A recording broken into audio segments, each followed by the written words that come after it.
저는 고등학교 역사교사로 12년 동안 재직했고 중학교 역사교사로도 1년 정도 있어 봤습니다. 제가 발표하려고 하는 내용은 정근대사와 근현대사의 비중의 문제에 대한 말씀을 드리려고 합니다. 교수로서 말씀드린다기보다는 오랫동안 재직했던 역사교사로서 말씀드린다는 점을 감안해서 드려주셨으면 좋겠습니다. 그리고 이 정근대사, 근현대사 비중은 저와 비슷한 생각을 하고 계시는 분들이 제가 전화상으로 확인을 해본 바로 매우 많이 계십니다. 16일 날 동북아 역사재단에서 교육과정에 대한 공청회가 열리는데요. 여기에 많은 학회에서 대표자들이 2-3명씩 다 참여를 할 것입니다.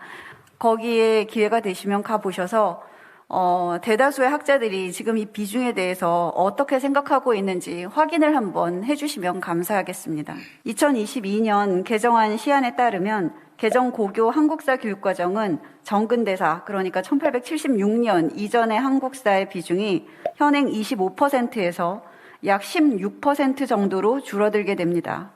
고조선에서 조선 후기까지 수천 년의 역사를 교과서 전체에서 약 6분의 1에 해당하는 분량에 모두 쓸어 넣어서 가르치고 나머지 150년도 안 되는 근현대의 역사를 교과서 전체에 6분의 5를 할애해서 매우 확대 과장하여 가르치겠다는 뜻입니다. 현재 전근대사의 비중이 25%인 상태의 현행 교과서에서도 고려시대 팔만대장경이나 최초의 금속활자인 직지, 심지어 세종대왕이 한글을 창제했다는 사실조차도 지금 총 9종 중에 3, 4종에 밖에 나와 있지 않습니다. 그리고 이 3, 4종 중에서도 1종 정도는 자료에 나와 있는 것이지 본문에 나와 있지도 않습니다. 본문에 나와 있다고 하더라도 한 줄 나와 있습니다. 자료에 포함되어 있는 것이고 본문에서도 이 내용을 다루고 있지 않습니다. 세종대왕의 한글 창제 정도도 나오지 않은 교과서를 우리가 한국사 교과서라고 불러야 하는지 의문입니다. 250년 가까이 지속되었던 발해의 역사는 한 페이지 안에서 건국되고 멸망합니다. 대학 교양 시간에 학생들을 가르쳐보면 삼국의 수도가 어딘지도 모르는 학생들이 태반입니다. 직접 확인해 보셔도 좋습니다. 백제의 수도가 어디냐고 물어봤습니다. 현지의 수도랑 같으니까. 대답하는 학생이 없었습니다. 직접 가서 확인해 보십시오.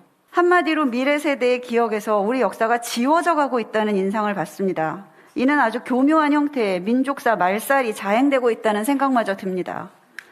이렇게 해서 어떻게 우리 학생들에게 민족 문화에 대한 자긍심을 길러주고 중국의 동북공정에 대응하겠다는 것인지 이해가 가지 않습니다. 그런데 여기에서 더 줄여서 정근대사 내용을 여기서 더 빼버리겠다는 것이 개정 한국사 교육과정의 시안입니다. 만약 이 비중대로 가르치겠다면 우리는 더 이상 고등학교에서 한국사를 가르친다고 얘기해서는 안 되는 것입니다. 최소한 한국사라는 과목명을 한국 근현대사로 바꾸는 것이 타당합니다. 그리고 수능에서도 한국사를 공부한다고 해서는 안 되고 한국 근현대사를 공부해야 된다고 하는 것입니다. 연구진이 고등학교 한국사에서 근현대사의 비중을 이렇게까지 확대한 핑계는 소위 계열성 이론입니다. 중학교보다 고등학교에 더 심화된 내용을 가르쳐야 한다는 것인데 당초 타일러가 주장한 계열성 이론은 본 내용은 전학년에 배운 내용을 바탕으로 해서 고학년에서 더욱 난도가 있는 내용을 가르치라고 심화해서 가르치라는 것이지 이렇게 학교급별로 시기를 완전히 달리해서 차별화를 하라는 것이 아닙니다. 그리고 계열성의 원칙에 따른다고 해도 현재와 가까운 시기의 근현대사가 학생들에게 더 쉽고 재미있다는 것이 그들의 주장인 만큼 그렇다면 근현대사를 중학교에서 가르치고 고중세사를 오히려 고등학교에서 가르치는 것이 이 계열성의 원칙에 더욱 부합합니다. 그리고 연구진의 구성이 현직 역사교사의 경우 1차 연구의 경우엔 제가 알기로 모두 다 100% 특정 교사 모임 소속의 교사들로만 이루어져 있습니다. 이것도 문제라고 생각합니다. 어떻게 그 하나의 교사 모임이 전체 교사를 대표합니까? 저도 역사교사 생활 많이 해봤지만 그들과 생각이 다릅니다. 근현대사의 비중이 이렇게 확대된 것은 지난 노무현 정부 말기에 개정된 2007 교육과정부터였습니다. 이후 이명박 정부 하에서 진행된 2009 총론 개정과 2011 강론 개정을 통해서 정근대사와 근현대사의 비중이 50대 50까지 조정된 적이 있었습니다. 그런데 이때 진보 진영에서는 근현대사를 축소 은폐한다며 대대적인 공격을 했습니다. 150년 정도의 역사를 교과서 절반에 걸쳐서 쓰는 겁니다. 이것을 어떻게 축소 은폐라고 말하는지 이해가 가지 않습니다. 만약 이것이 축소 은폐라면 고조선을 제외해도 약 1900년 정도의 역사를 교과서 25%, 아니 시안에 따르면 14%에 집어넣으려는 이 교과서는 정근대사를 축소한 것이 아니라 정근대사를 압살한 것입니다. 정근대사가 정권에 도움이 되지 않는다는 건 저도 알고 있습니다. 그래서 정근대사에 많은 정권들이 아예 관심도 없으십니다. 그런데 그렇다고 해서 쓸모가 없다고 해서 우리 역사가 아닌 건 아니지 않습니까? 가르쳐야 될 건 가르쳐야죠. 정상적으로 사고하는 사람이라면 최소한 2000년 이상의 역사에서 150년 정도의 역사를 교과서 절반에 걸쳐 쓰는 것도 충분하다 못해서 과도하다고 생각할 법합니다. 그런데 75%로 늘린 것도 모자라서 이제 84%를 근현대사로 다 채워야 한다고 하니까 도대체 무슨 말씀을 드려야 될지 모르겠습니다. 근현대사에 대한 강조는 사회주의 역사관에 따르면 매우 당연합니다. 사회주의 역사관에서는 사회주의 혁명이 일어나기 이전의 역사에 대해서 대단히 공격적이고 비판적일 수밖에 없습니다. 하지만 대한민국은 사회주의 국가가 아닌데도 불구하고 왜 이렇게 근현대사를 확대 과장해야 되는지, 또 서구 중심주의 역사관에 따라서도 근대 근현대사를 강조할 수 있습니다. 서구의 역사가 근현대사로 거의 이루어져 있으니까요. 국민국가가 19세기에 탄생했다고 하지 않습니까? 하지만 우리는 서구가 아닙니다. 왜 우리 역사를 이렇게 서구처럼 가르쳐야 되는지도 모르겠습니다. 또 한 가지 문제점은 개정 시안에 따르면 일제강점기 역사가 지나치게 많아서 한국사 교과서가 사실상 절반에 가까운 부분이 일본 제국주의 식민 통치사로 전락할 우려가 있다는 점입니다. 말로는 독립운동사를 강조하는 것이라고 하지만 실상 일제의 통치 내용이 아주 상세하게 들어가지 않을 방법이 없습니다. 게다가 개정 시안에 따르면 근대문화의 확산 과정과 일상생활의 변동을 이해하도록 함으로써 근대문화가 사회 전반에 확산되면서 근대적인 사고방식이 자리 잡게 되었음을 사례 중심으로 이해하도록 하고 있어서 자칫 식민지 근대화론으로 흐를 위험이 있습니다. 학생들에게 식민지 근대화론을 주입하려고 하는 것입니까? 지금까지 언론에서는 민주주의, 자유민주주의, 남침, 정부 수립 이런 용어 문제에 주목하지만 사실 용어 문제는 대중의 이목을 끌기에는 아주 좋을지 모르겠지만은 역사교사를 10년 이상 해본 제 경험상 학생들은 이런 용어 하나 가지고 역사의식이 좌우되지 않습니다. 저희 학생들의 수준이 그렇게 낮지 않습니다. 학생들의 정치적 성향을 좌우할 수 있는 것은 어떤 주제를 어느 정도 분량으로 쓰느냐 하는 것입니다. 일제강점기 서술에 많은 분량을 할애하면 친일파 비판에 유리합니다. 광복 직후 상황에 대해서 많은 지면을 할애하면 이승만 정부의 실정과 독재, 반민특위 해산 문제를 비판하기에 편리합니다.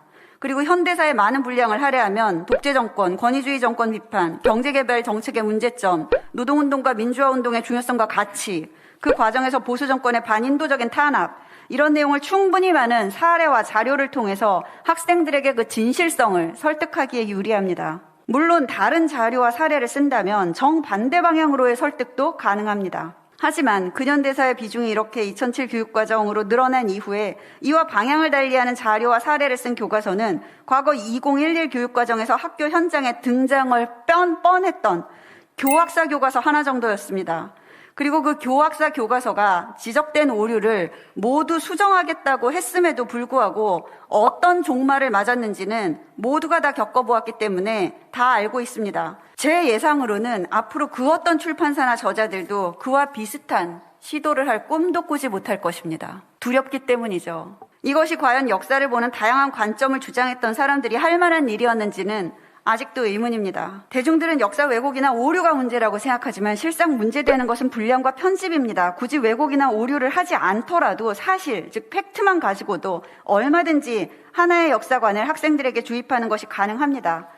현재 정근대사, 근현대사의 비중이라면은 오류나 왜곡 없이 사실만 가지고도 언제나 얼마든지 특정 이념의 주입이 가능한 수준입니다. 주제를 무엇으로 잡느냐, 제목을 어떻게 붙이느냐, 자료로 무엇을 쓰느냐, 해당 주제에 대한 구체적 사례를 무엇을 얼마나 많이 쓰느냐의 문제이기 때문입니다. 예를 들어서 경제성장을 내세운 정부라는 제목과 경제성장을 지향한 정부라는 제목은 뉘앙스가 많이 다릅니다. 본문 서술도 당시 신문기사 등에서 어떤 내용의 비판을 받기도 했다라고 쓰는 것과 무엇으로 주목받았다라고 쓰는 것은 왜곡과 오류의 문제는 발생하지 않지만 학생들에게 주는 인상에 커다란 차이가 있습니다. 개정 교육과정의 또 한 가지 문제는 한국사 1, 2를 양분하는 획기로 1937년 중일전쟁을 잡고 있다는 사실입니다. 우리 역사를 둘러 나누는 기준이 도대체 왜 중일전쟁이 되어야 하는 것인지 알 수가 없습니다. 중일전쟁의 전쟁의 명칭에 우리나라가 들어가 있지도 않습니다. 1936년 김일성 부대가 주축이 된 조국 광복회가 창설됐고 1937년에 보천보 전투가 있었는데 공교롭게도 이 시기와 중일전쟁 시기가 일치하는 것은 물론 우연일 거라고 생각하고 싶습니다. 한국사라는 과목명을 쓰면서 근현대사가 필자가 보기에는 다분히 정치적인 이유로 이렇게 비대해져 있는 상황은 분명 비정상적이고 우리 민족의 통일에도 미래지향적인 국제관계를 지향하는 데에도 도움이 되지 않습니다. 우리가 함께해왔던 통일의 역사인 정근대사를 거의 가르치지 않다시피 하고 식민지의 역사 분단, 남북 간의 갈등과 반목의 역사만을 확대해서 가르쳐서 수능을 치게 만드는 꼴입니다. 친일적 행각을 그렇게 비판하면서 우리 민족이 함께 일으켜온 빛나는 역사는 거의 가르치지 않고 일본 총독들과 그들이 했던 말, 그들의 정책, 치안유지법 이런 것은 연도별로 외우게 만들고 심지어 한국 신민의 서사까지도 자료랍시고 우리가 모두 암기해야 되는 이런 상황을 어떻게 우리가 이해를 하고 해석을 해야 될지 알 수가 없습니다. 이것이 과연 상식적이고 정상적인 한국사 교육입니까? 필자가 아는 한국사는 이런 역사가 아닙니다.